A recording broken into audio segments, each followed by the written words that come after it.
All right, can we get 90s Nick Cage back? Is that possible, please?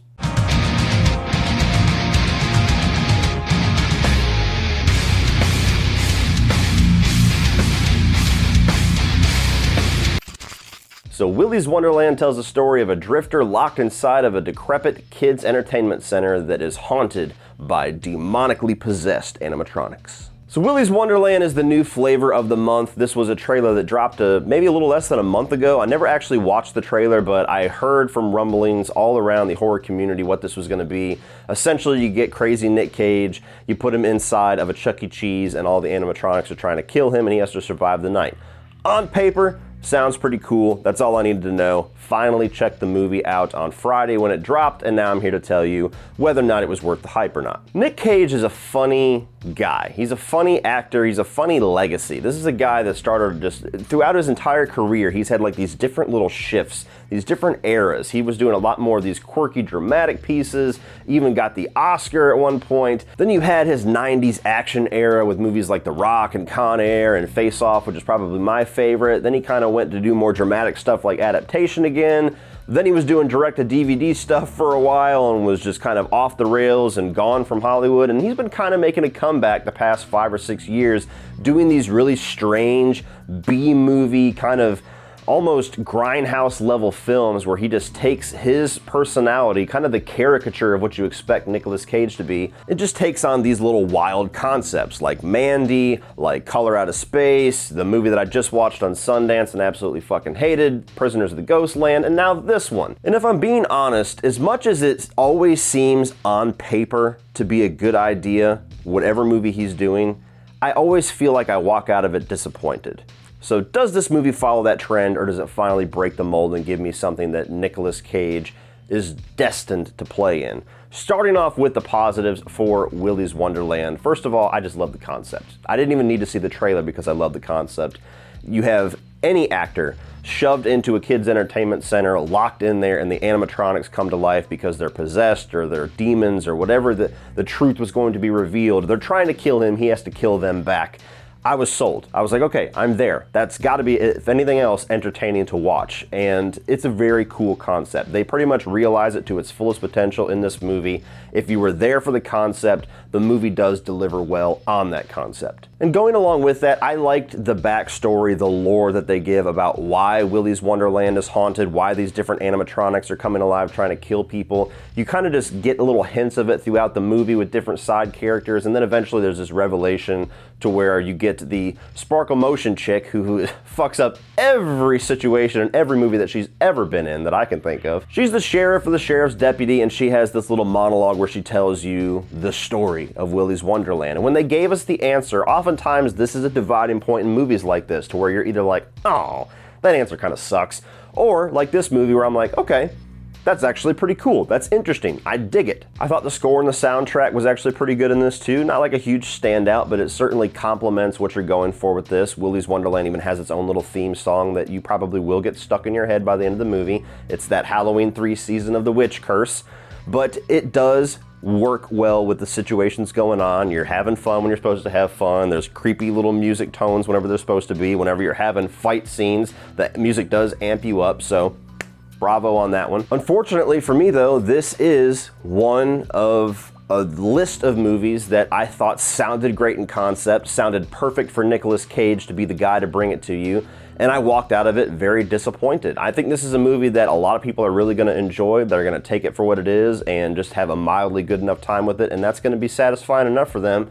But for me, this thing had a lot of really big missed opportunity. The main one, the one that I was absolutely baffled with, that actually started to annoy me throughout the movie, and then I walked away going, why in the living fuck would you do that? Nicolas Cage does not say one single word this entire movie. His character's whole shtick is that he just looks and stares and communicates like that. And there's even like little jokes about it, like, he don't talk much. And it's like, why would you hire Nicolas Cage for a mute character? Did you motherfuckers not learn your lessons from X-Men Origins Wolverine? You don't do that. One of the things that Nicolas Cage is known for is going really big and being over the top and you can't do that if you can't speak. I enjoy a man of few words. I don't get it. It's not like he's this huge physical presence where that's all you needed. Like, you could have, if this was a bigger budget movie, you would expect somebody like The Rock or Dave Bautista to take this role because they're huge, they're big, they're gonna fuck things up, and that's the only thing you have to get across with this character. You don't cast Nicolas Cage for that character. Second biggest problem, which actually throughout the movie started to become my biggest problem, is that the editing was trash in this movie. I don't often say trash when it comes to editing, but it was absolute trash. Whenever you get to the scenes that you clicked on this fucking movie for, Nicolas Cage fighting animatronic B, or C, or D.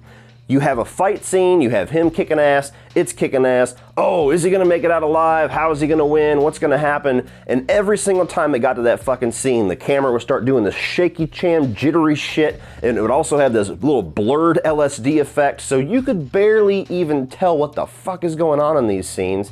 And when you have a movie like this where the entire crux of the concept is Nicolas Cage fighting demonically possessed animatronics, you kinda want those scenes to be in focus. I mean, how hard is it to choreograph fights with a fucking robot?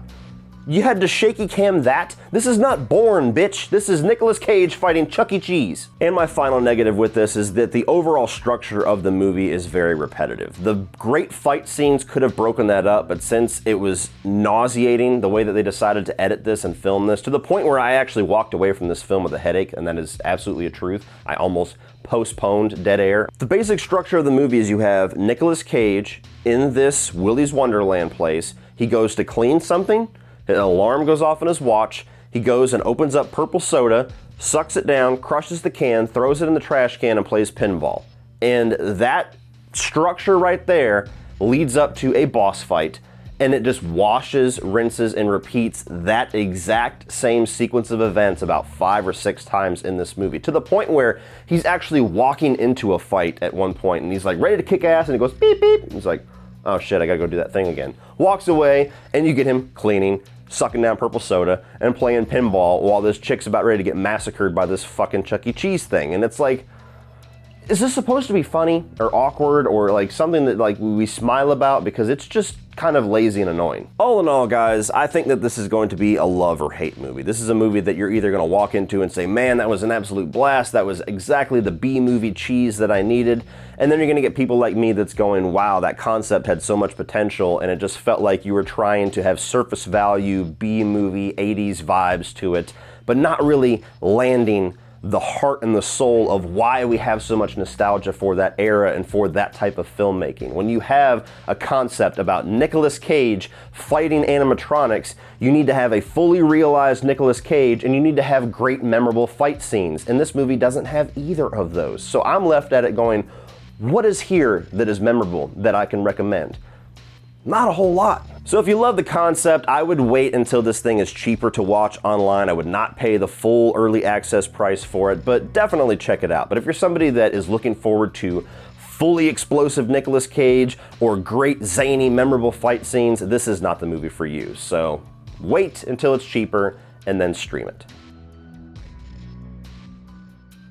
So what do you guys think of Willy's Wonderland? Is this the movie for you? Is this what you thought on paper and it was exactly what you saw on screen and you just had a blast with it? Or were you like me and you went, wow, that sounds fun, but unfortunately you kind of fucked it up a little bit? Let me know your thoughts down below on Willy's Wonderland. And do you like this new era of like weird Cage concept movies? Have you liked any of them? Have you loved any of them? What is your thoughts? Let me know down below. Please like and share this video. Hit that subscribe button if you are not already a subscriber. I got a lot of other reviews and rankings on this channel that you will really enjoy. And as always, remember, opinions are like assholes, but that doesn't mean that you have to be.